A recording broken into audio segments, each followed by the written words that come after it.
11월 25일 연중 제34주간 목요일 알렉산드리아의 성녀 가타리나 동정순교자.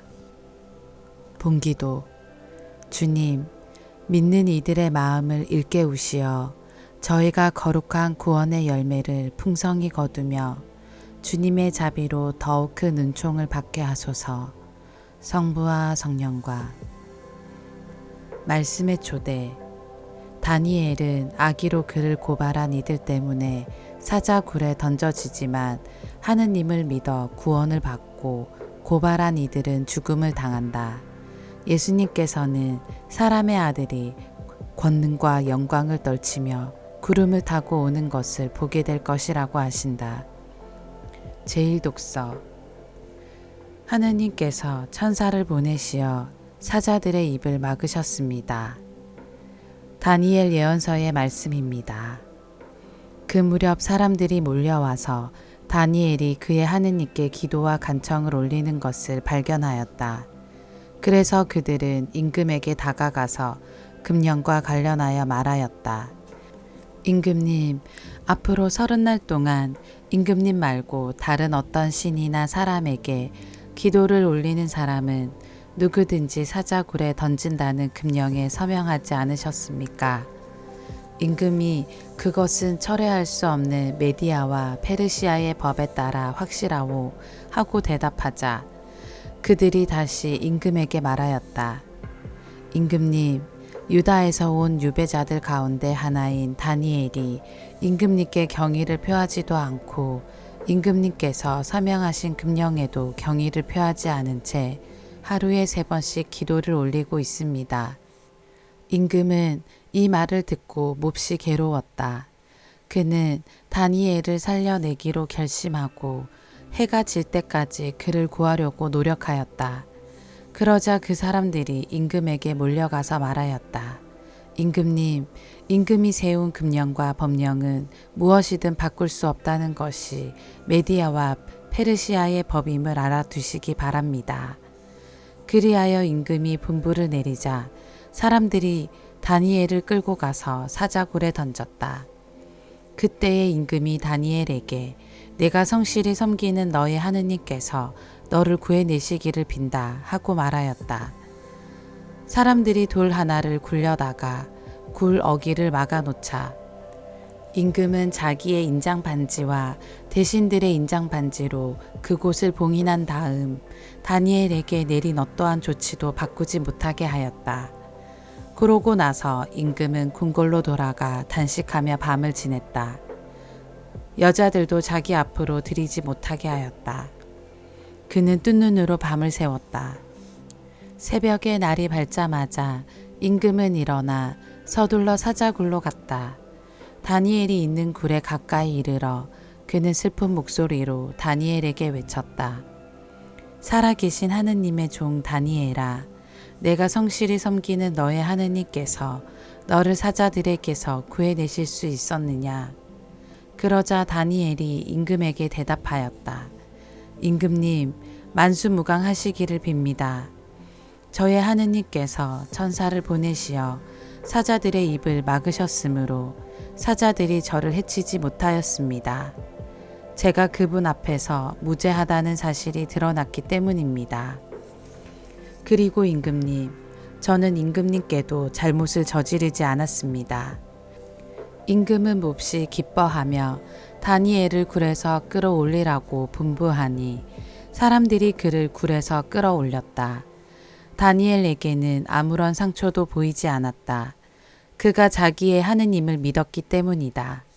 임금은 분부를 내려 아기로 다니엘을 고발한 그 사람들을 끌어다가 자식들과 아내들과 함께 사자굴 속으로 던지게 하였다. 그들이 굴 바닥에 채 닿기도 전에 사자들이 달려들어 그들의 뼈를 모조리 부수어 버렸다. 그때의 다리우스 임금은 온 세상에 사는 모든 민족들과 나라들, 언어가 다른 모든 사람들에게 조서를 내렸다. 그대들이 큰 평화를 누리기 바란다. 나는 칙령을 내린다. 내 나라의 통치가 미치는 모든 곳에서는 누구나 다니엘의 하느님 앞에서 떨며 두려워해야 한다. 그분은 살아계신 하느님, 영원히 존재하시는 분이시다. 그분의 나라는 불멸의 나라, 그분의 통치는 끝까지 이어진다.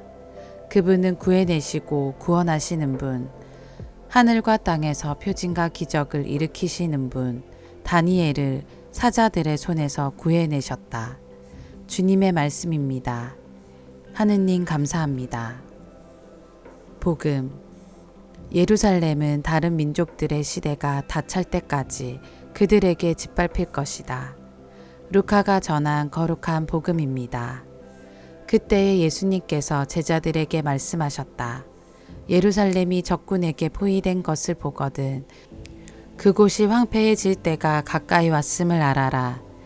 그때에 유다에 있는 이들은 산으로 달아나고 예루살렘에 있는 이들은 거기에서 빠져나가라. 시골에 있는 이들은 예루살렘으로 들어가지 마라. 그때가 바로 성경에 기록된 모든 말씀이 이루어지는 징벌의 날이기 때문이다. 불행하여라.